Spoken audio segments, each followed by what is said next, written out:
Hello student. Unit चल रही है हमारी इलेक्ट्रॉनिक्स के अंतर्गत unit second transistor and rectifier. Rectifier complete हो चुका है, ट्रांजिस्टर ऑलमोस्ट कंप्लीट होने वाला है। लास्ट टॉपिक कराया था हमने आपको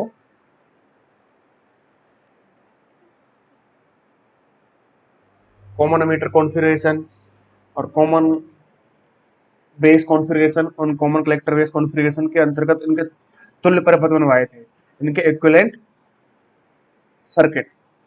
आज की क्लास का जो नेक्स्ट टॉपिक है या नया टॉपिक है वो है हमारा एच प्राचलों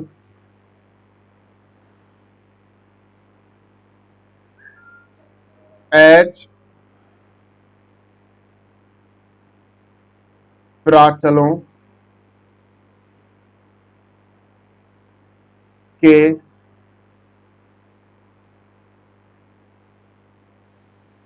प्रयोग से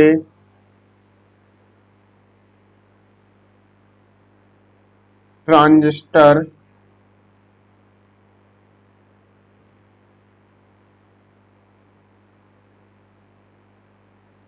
प्रवर्धक का विश्लेषण।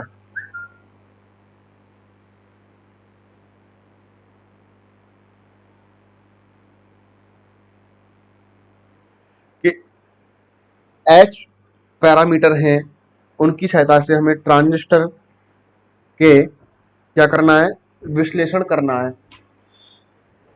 अर्थात analysis of A transistor amplifier using H parameter. जो पीडीएफ सेंड किया उसके अंतर्गत ये जो टॉपिक है वो मिलेगा आपको।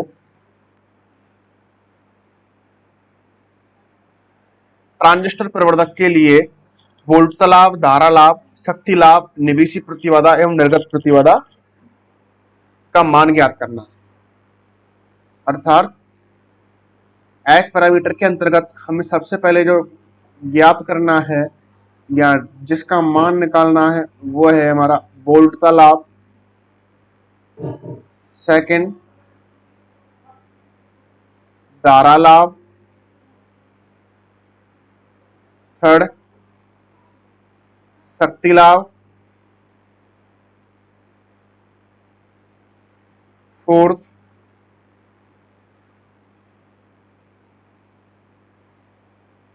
निवेशी प्रतिबाधा, लास्ट निर्गत प्रतिबाधा। Input impedance, output impedance, power gain, current gain, voltage gain, ये सारे के सारे पॉइंट हमें आज की क्लास के अंतर्गत कंप्लीट करने और किससे, एच पैरामीटर की सहायता से ट्रांजिस्टर प्रवर्धक में। या टॉपिक डाले हम एच प्राचलों के प्रयोग से ट्रांजिस्टर प्रवर्धक का विश्लेषण, या बोले हम ट्रांजिस्टर प्रवर्धक के लिए वोल्टता लाभ, धारा लाभ, शक्ति लाभ, निवेशी प्रतिबाधा, निर्गत प्रतिबाधा के मान ज्ञात करना। तो सबसे पहले बेटा हम ट्रांजिस्टर का डायग्राम बनाते हैं। डायग्राम जो आपको पीडीएफ में बनवाया वो भी बना सकते हैं और अभी जो बना रहा हूं वो भी बना सकते हैं। अभी मैं सादा सिंपल एक ट्रांजिस्टर ले रहा हूं।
बेटा ये हमारा डायग्राम है, ये हमारा ट्रांजिस्टर है।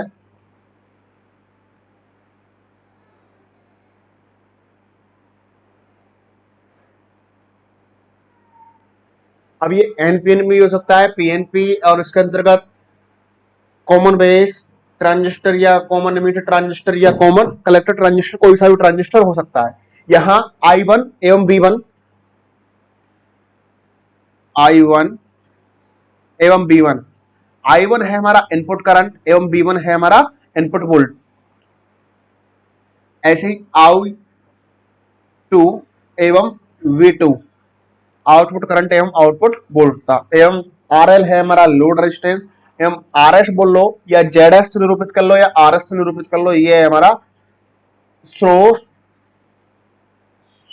जो हमारा स्रोत है या सोर्स है उसका क्या है, रेजिस्टेंस या इंपीडेंस या प्रतिबाधा। तो बेटा इसकी सहायता से हमें, ये हमारा एक ट्रांजिस्टर है, इसके अंतर्गत एच पैरामीटर की सहायता से voltage gain, current gain, power gain, input impedance, output impedance का मान ज्ञात करते हैं। या फिर जो डायग्राम आपको पीडीएफ में सेंड करवाया है वो भी डायग्राम बनवा लेते हैं।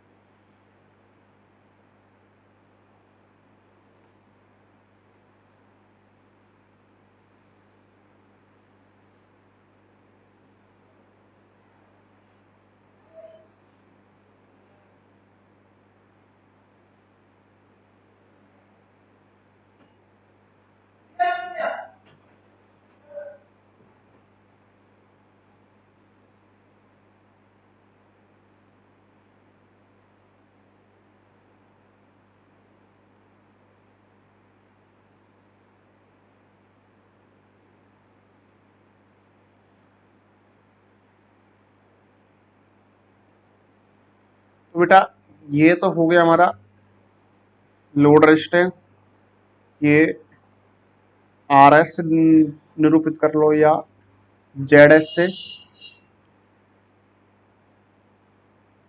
V2, V1, I2, I1,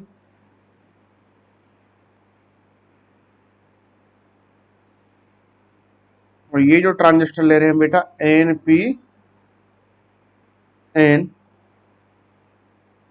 इधर लगा दिया बेटा हमने सोर्स। इस प्रकार हमारा एक NPN ट्रांजिस्टर है, और ये कौन सा ट्रांजिस्टर बनेगा बेटा, ये कॉमन एमिटर ट्रांजिस्टर अर्थात ओबेनिस्ट उत्सर्जक ट्रांजिस्टर है। अब ये ट्रांजिस्टर है, इस ट्रांजिस्टर की सहायता से, इस ट्रांजिस्टर प्रवर्धक के उपयोग की सहायता से हमको voltage gain, current gain, power gain, input impedance, output impedance का मान ज्ञात करना है। तो सबसे पहले बेटा हम एच पैरामीटर के बारे में अध्ययन करते हैं, और एच पैरामीटर के बारे में हम विस्तृत संपूर्ण रूप से अध्ययन यूनिट फर्स्ट में कर चुके हैं, और तुल्य प्रपत्र कराए थे तब भी हम कर चुके हैं। तो बेटा एच पैरामीटर क्या होता है, एक बार वापस देखते हैं आज कि एच पैरामीटर के अंतर्गत V1 and I2, V1 and I2, V2 and I1। तो V1 और I2 बेटा परतंत्र चर होते हैं,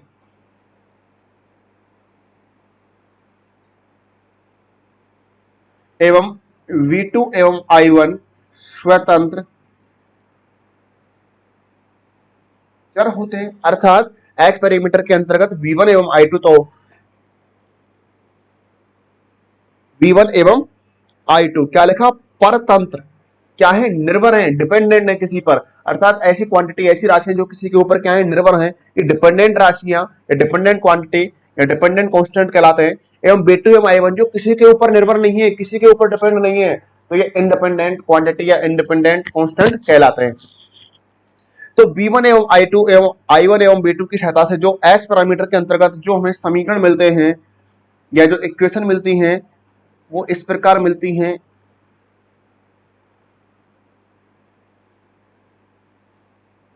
कि V1 बराबर होता है H11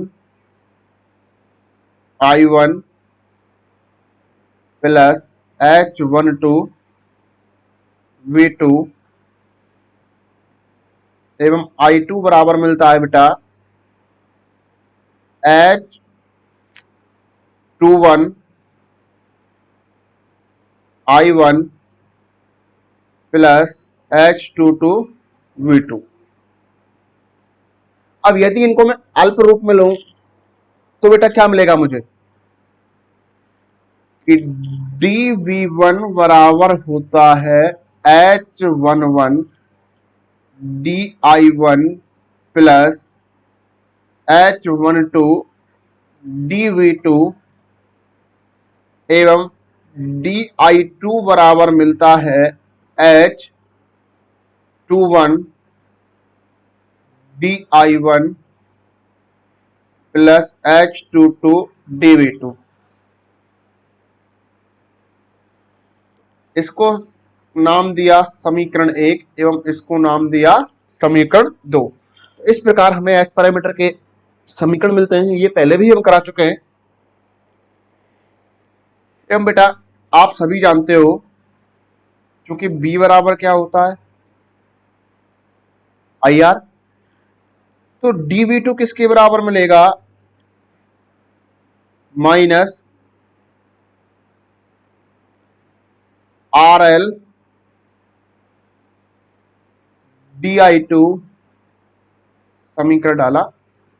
देखो डायग्राम देखो आपका, ये वाला डायग्राम देख लो, ये वाला V2 RL I2, तो जब dV2 का मान निकाल रहे हैं तो करंट भी कौन सा आएगा, आउटपुट करंट है और लोड रेजिस्टेंस आएगा, तो हमें क्या मिलेगा dV2 बराबर माइनस RL DI2। लेकिन यहां जो माइनस चिन्ह है ये दर्शाता है, पहले ये दो बातें दर्शाता है। पहली बात तो ये दर्शाता है कि ये जो I2 है वो अंदर की ओर प्रवेश कर रही है और कैसी है धनात्मक। मैंने आपको बताया था ट्रांजिस्टर के अंतर्गत जो करंट अंदर जाता है वो पॉजिटिव एवं बाहर निकलता है वो नेगेटिव। तो ये माइनस चिन्ह शो कर रहा है कि जो I2 करंट है वो आउटपुट करंट है, वो अंदर की ओर प्रवेश कर रही है, इसलिए पॉजिटिव है। एवं आपने पढ़ा होगा बेटा, देखो ये लूप फर्स्ट बना और ये लूप सेकंड बना। किरचॉफ के वोल्टता नियम से, लूप नियम से यूनिट फर्स्ट में बताया होगा, किसी लूप में समस्त विद्युत वाहकों का कुल बीजगणित योग क्या होता है, शून्य होता है, अर्थात बराबर V2 प्लस RL पर जो विद्युत वाहक बनेगा वो क्या बनेगा RL DI2 बराबर क्या बनेगा 0, अर्थात V2 बराबर क्या बनेगा माइनस RL DI2। तो इसलिए यहां क्या आता है बेटा हमारा माइनस चिन्ह, इसको डाल दिया हमने समीकरण 3। अब बेटा समीकरण 1, 2 व 3 का उपयोग करना है और इन्हीं की सहायता से हमको धारा लाभ, वोल्टता लाभ, शक्ति लाभ, निवेशी प्रतिबाधा, निर्गत प्रतिबाधा सभी का मान ज्ञात करना है। तो सबसे पहले बेटा चलते हैं हम वोल्टता लाभ। फर्स्ट टॉपिक है हमारा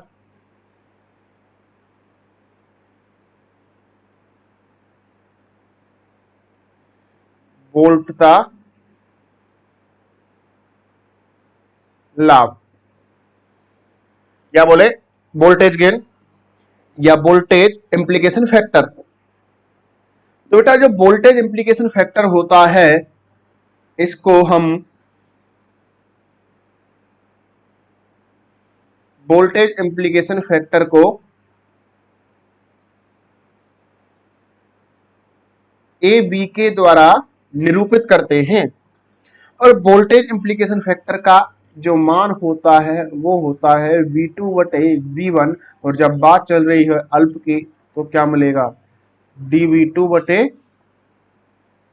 dV1, अर्थात आउटपुट वोल्टेज एवं इनपुट वोल्टेज का जो रेशियो होता है वही वोल्टेज गेन या वोल्टेज इंप्लीकेशन फैक्टर कहलाता है। और मैंने आपको ये सब कुछ पहले ही करा चुका हूं कि AC और DC होते हैं और AC वाला और DC वाला वोल्टेज गेन कराया, तो या तो इनको V2 बटे V1 कर लो या फिर dV2 बटे dV1 कर लो।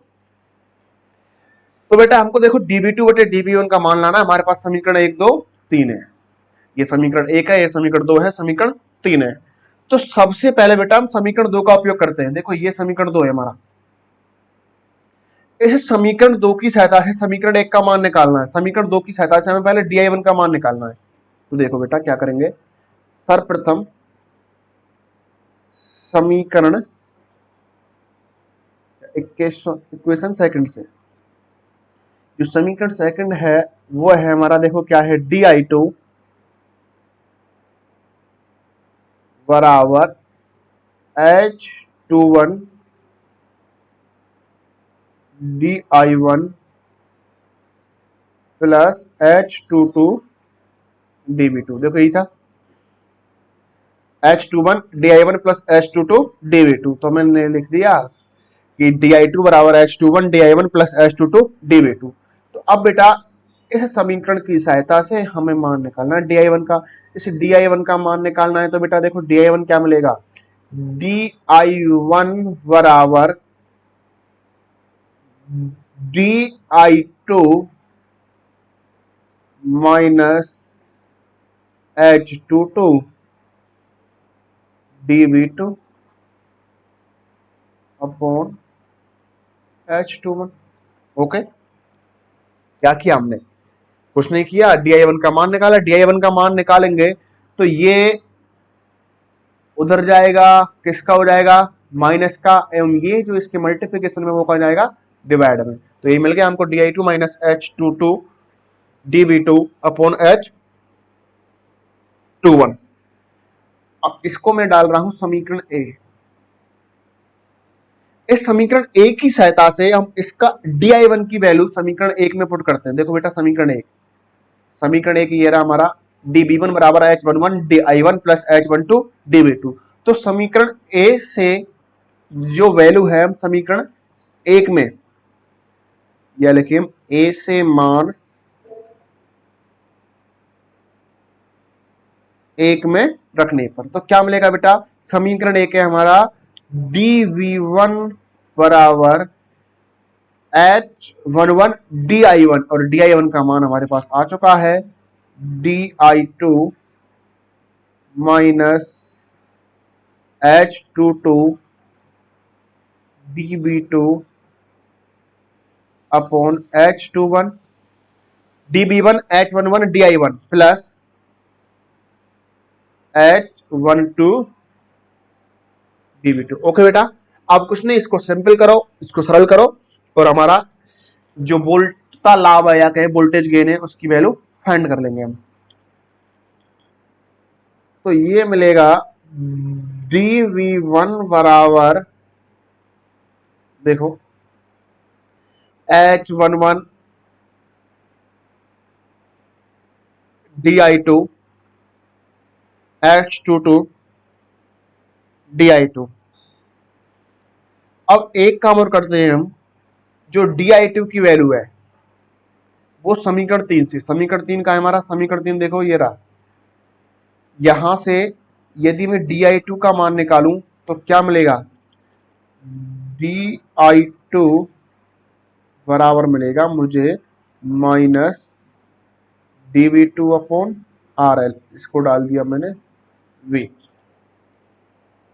और क्या करना है मुझे, समीकरण 3 से di2 की वैल्यू रख देनी है समीकरण में।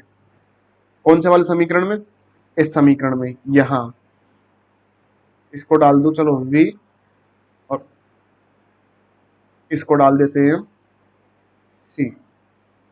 तो समीकरण सी की सहायता से समीकरण बी में मान रखने पर, समीकरण बी में मान रखते हैं तो क्या मिलेगा बेटा, देखो dv1 बराबर H11 minus dv2 upon RL minus H22 dv2 upon H21 plus H12 dV2। देखो बेटा ये समीकरण यही था हमारा, तो हमें ओनली यहाँ di2 की वैल्यू रख दी तो हमारा ये समीकरण मिल गया। अब इसको सॉल्व करेंगे आगे बेटा।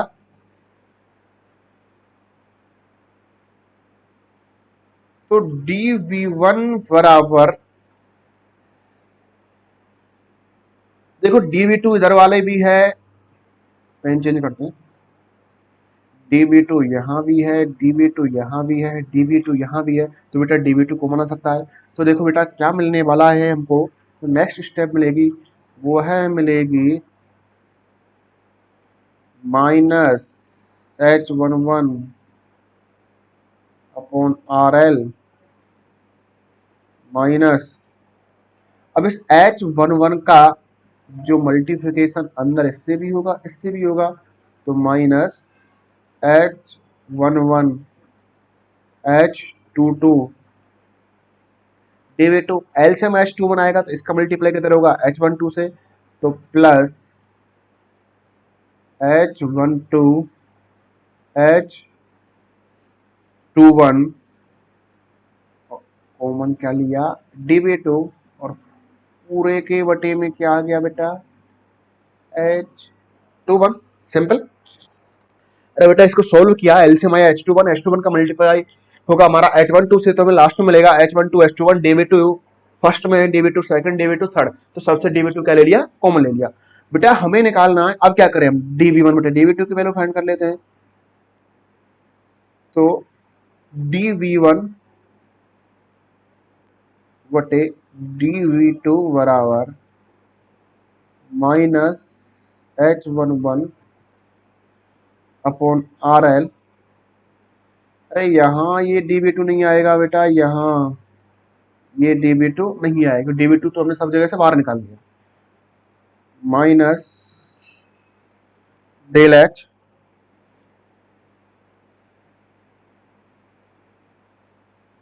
Upon H21। अब बेटा ये देखो मैंने डेल H कैसे लिख दिया, समझ रहे हो, यहाँ साइड में लिखते हैं, देखो H11 H12 H21 H22 यही तो होता है। तो इसको सॉल्व करते हैं तो क्या मिलता है हमको, डेल H किसके बराबर होता है H11 H22 minus H12 H21, लेकिन हमारा क्या लिख रहा है यहाँ पर देखना, H12 H21 प्लस का और ये माइनस का, जबकि प्लस का ये माइनस का, तो ये वैल्यू किसकी, यदि हम इसको मैं माइनस करूं यहाँ, तो यहाँ क्या आएगा माइनस, ये क्या जाएगा प्लस, तो क्या लिख दिया हमने डेल H। लेकिन जो हमारा बोल्ट्जमान लाभ ए भी है वो किसके बराबर बेटा dv2 बटे dv1, तो इसका उल्टा करेंगे तो H21 और माइनस को यदि बाहर निकाल रहे हैं तो ये मिलेगा बेटा हमको H11 upon RL plus delta H। यही होता है हमारा बोल्ट्जमान लाभ या वोल्टेज गेन, या बोले हम इसको वोल्टेज इम्प्लीकेशन फैक्टर। अब नेक्स्ट है बेटा हमारा धारा लाभ।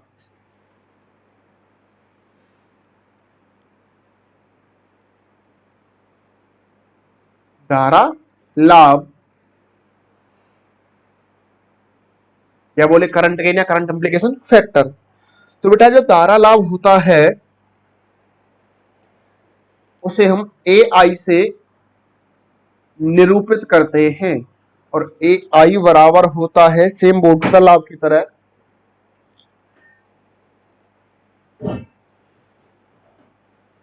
I2 बटे I1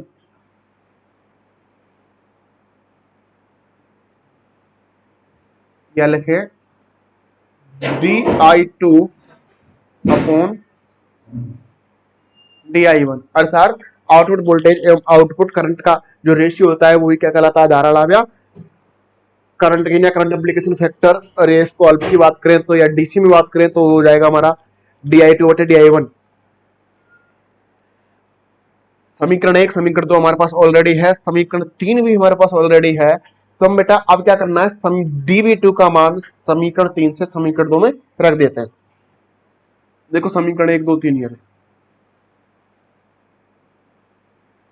समीकरण 1, समीकरण 2 और समीकरण 3। अब समीकरण 3 से जो dv2 की वैल्यू है वो है हम उठा के समीकरण 2 में रख देते हैं। तो देख तो बेटा क्या मिलता है,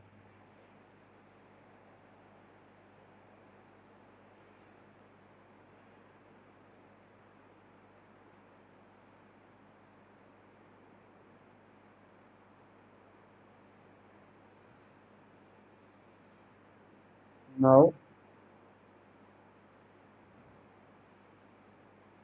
समीकरण 3 से मान समीकरण 2 में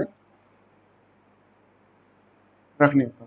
तो समीकरण 2 है वो है हमारा dv2 बराबर, तो ये dv2 का ही तो हमने मान रखा। समीकरण 3 है हमारा di2 बराबर di2 बराबर H21 di1 प्लस H22 और dv2 का मान है बेटा RL di2। अब क्या करना है बेटा, di2 इधर भी है, di2 इधर भी है, di2 को एक साइड में कर लो, di1 को एक साइड में कर लो, तो यही से हमारा काम फ्री हो जाएगा। तो देखो बेटा ये di2 इधर जाएगा तो किसका हो जाएगा, प्लस का हो जाएगा, और di2 को कॉमन ले रहा हूं तो देखना क्या मिलेगा, di2 यहां कॉमन लिया तो, और यहां से कॉमन लिया तो 1 प्लस उधर से कॉमन लूंगा तो क्या मिलेगा H22 RL किसके बराबर मिलेगा H21 di1, और जो धारा लाभ है वो किसके बराबर होता है di2 di1। तो सिंपल बेटा di2 अपॉन di1 किसके बराबर मिलेगा H21 upon 1 plus H22 RL, ये किसके बराबर होगा AI के। तो ये होता है बेटा हमारा धारा लाभ या वोल्ट लाभ। धारा लाभ या धारा प्रवर्धन गुणांक या करंट एम्प्लीकेशन फैक्टर। नेक्स्ट है बेटा हमारा जो थर्ड नंबर का है वो शक्ति लाभ।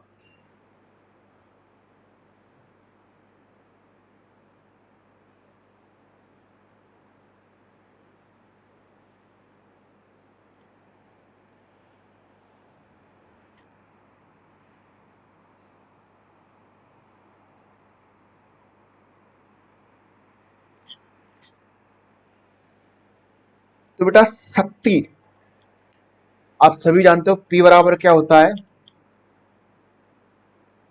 क्योंकि P बराबर क्या होता है BI।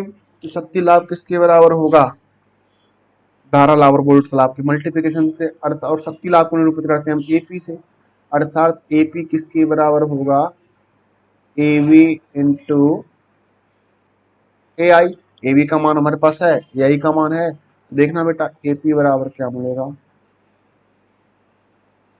AP बराबर AB का मान कहाँ गया, ये रहा, AB का मान क्या है -H21 upon H11 RL plus del H। तो क्या लिखेंगे -H21 upon H11 plus del H upon del H into RL।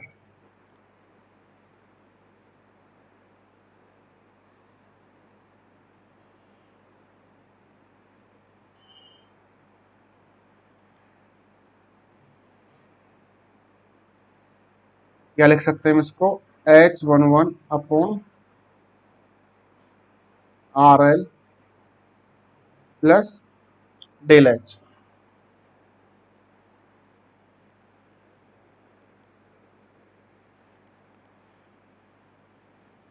Into AI का मान हमारे पास ऑलरेडी है H21 upon 1 plus H22 RL। अब देखो बेटा, इसको सोल्व कर देना है और किसकी वैल्यू आ जाएगी हमारे पास, AP की। तो देखो क्या मिलेगा, EP बराबर माइनस H21 का क्या हो जाएगा, होल स्क्वायर। एलसीएम क्या आएगा, RL का जाएगा ऊपर upon H11 plus del H into RL into 1 plus H22 RL। तो ये जो मान होता है वो होता है बेटा हमारा शक्ति लाभ का। शक्ति लाभ आ गया हमारा, तारा लाभ आ गया, वोल्ट का लाभ आ गया। अब नेक्स्ट है बेटा हमारा निवेशी प्रतिबाधा, उसके बाद लास्ट रह जाएगा हमारा निर्गत प्रतिबाधा। तो बेटा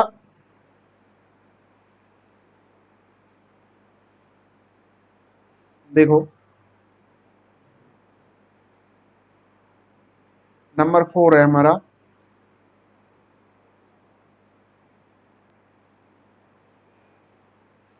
निवेशी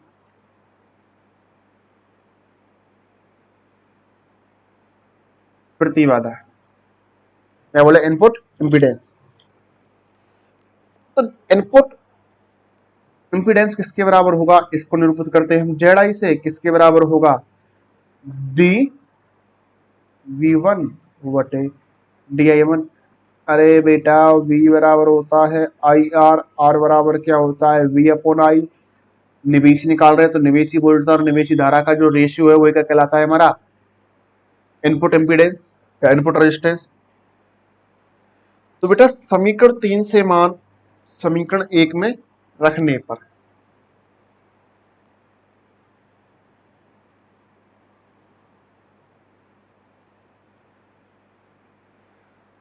क्या करना है हमको, जो समीकरण 3 है उससे मान कहां रख देते हैं हम, समीकरण 1 में। तो देखो क्या मिलेगा, समीकरण 1 है हमारा dV1 बराबर H11 DI1 plus H12 dV2, और dV2 का मान क्या है, माइनस RL DI2।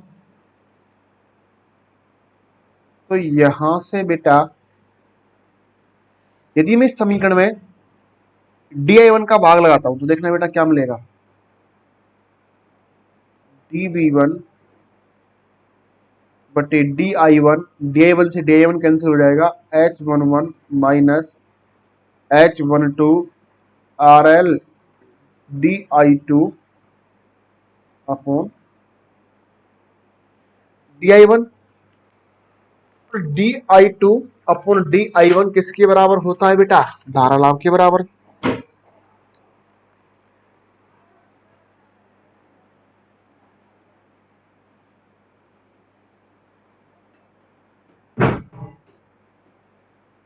क्योंकि DI2 बटे DI1 बराबर होता है AI के,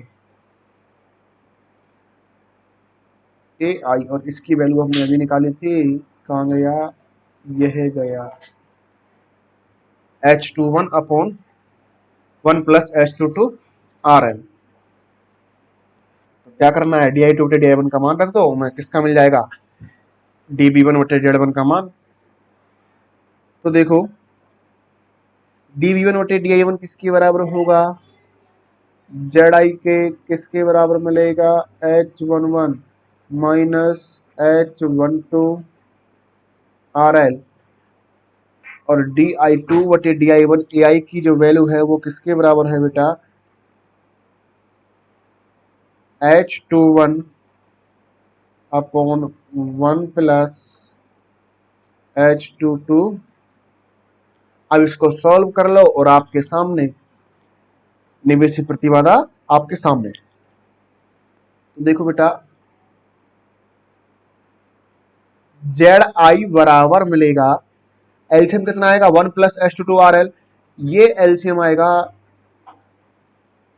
ये जो एलसीएम आएगा इस एलसीएम का मल्टीप्लाई, इसके बटे कुछ नहीं है 1 मान लिया, 1 से मल्टीप्लाई, 1 का भाग इसमें कितनी बार जाएगा 1 प्लस H22 RL, और इसका मल्टीप्लाई का होगा H11 से। तो देखना क्या मिलेगा बेटा, H11 का मल्टीप्लाई 1 से तो H11 प्लस H11 का मल्टीप्लाई H22 RL से तो H11 H22 RL माइनस क्या मिलेगा H12 H21 RL अपॉन क्या होगा 1 प्लस H22 RL। देखो यहां से कॉमन क्या आ रहा है RL, और ये क्या मिला H11 H22 minus H12 H21, अर्थात ये किसका मान है डेल H का मान। तो देखो क्या मिलेगा हमारा जेड आई बराबर H11 plus del H RL upon 1 plus H22 RL। क्योंकि डेल H बराबर होता है, यहां से निकालते हैं H11 H12 H21 H22। तो डेल H बराबर मिलता है बेटा H11 H22 minus H12 H21। तो जो हमारा ये समीकरण था, ये RL यहाँ से कॉमन आ गया, और ये हमारा H11 H22 minus H12 H21 किसके बराबर मिल गया डेल H के। तो यही हमारा जो मान है वो कहलाता है हमारा निवेशी प्रतिबाधा,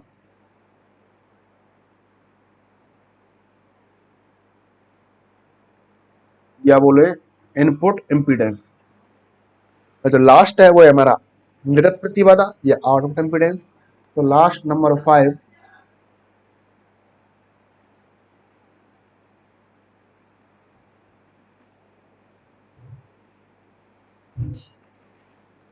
निर्गत प्रतिबाधा या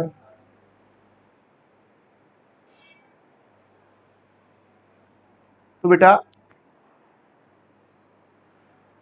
निर्गत प्रतिबाधा या बोले हम इसको आउटपुट इम्पीडेंस। आउटपुट इम्पीडेंस किसके बराबर होगा, जेड ओ बराबर मिलेगा वही dV2 बटे di2। इसका मान फाइंड करना है। तो बेटा देखो,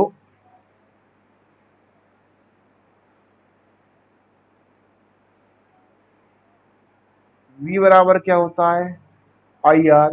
तो यहां से हम dV1 का जो मान किसके बराबर मिलेगा माइनस, तो RS मान लो, मैंने आपको बताया था RS मान लो या क्या मान लो ZS।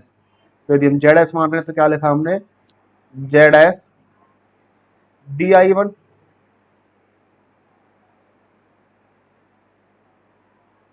dB1 का मान किसके बराबर मिलेगा माइनस ZS di1। तो ये जो मान है इसको डाला समीकरण ए, समीकरण ए से मान समीकरण एक में रखने पर समीकरण एक क्या है हमारा dB1 बराबर H11 di1 plus H12 dV2।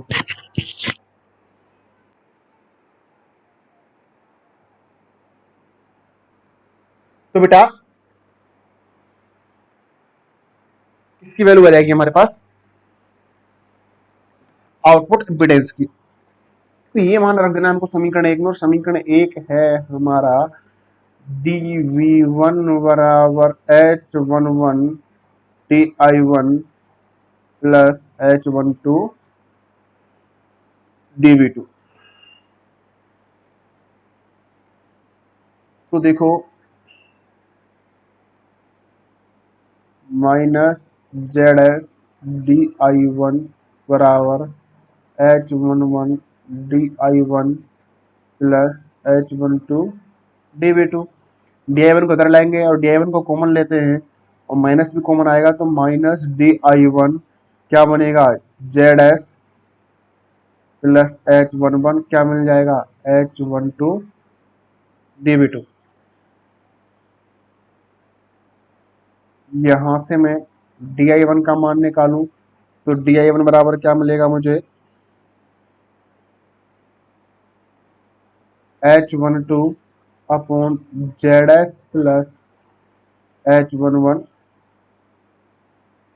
DV2। तो ये किसका होगा माइनस का। ये DI1 का मान समीकरण 2 में रखने पर DI1 का मान कहाँ रख दूं मैं समीकरण 2 में। इसको डालू समीकरण V DI1 बराबर minus H12 upon ZS1 plus H11 DV2। यदि ये मान मैं समीकरण 2 में रख देता हूं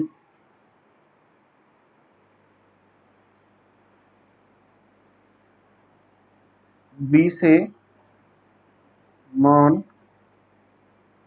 इक्वेशन सेकंड में रखने पर तो देखना बेटा क्या होगा। समीकरण 2 में रखेंगे तो हमें मिलेगा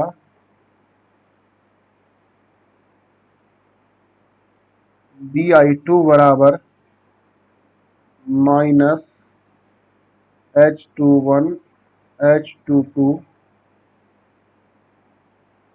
upon ZS plus H11 DV2 plus H22 DV2 common ले लो बेटा। DI2 बराबर माइनस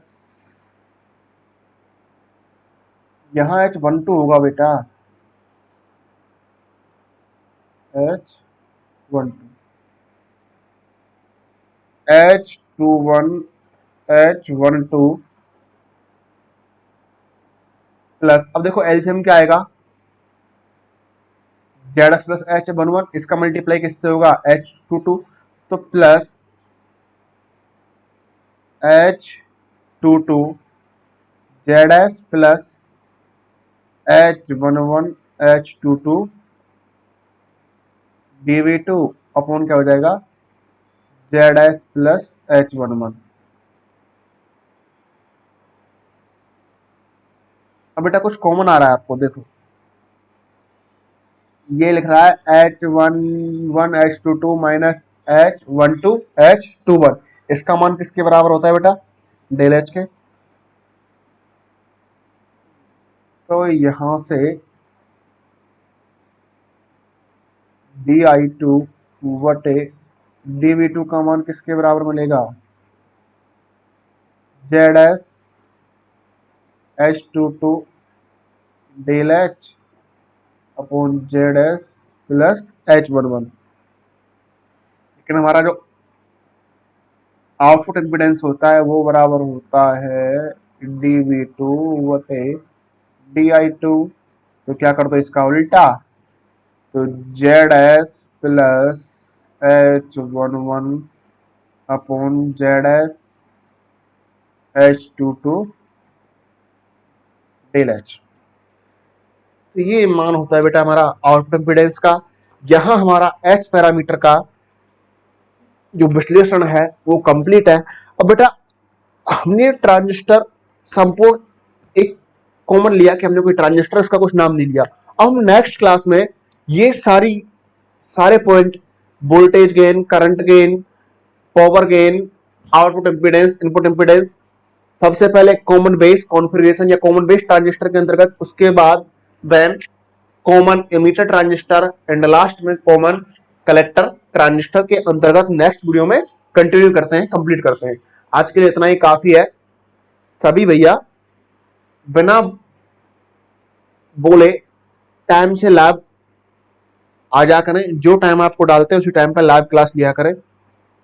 बार बार तुमको मैसेज करना पड़ता है कि भैया लाइव आओ लाइव आओ लाइव आओ, ऐसे अच्छा थोड़ी लगता है।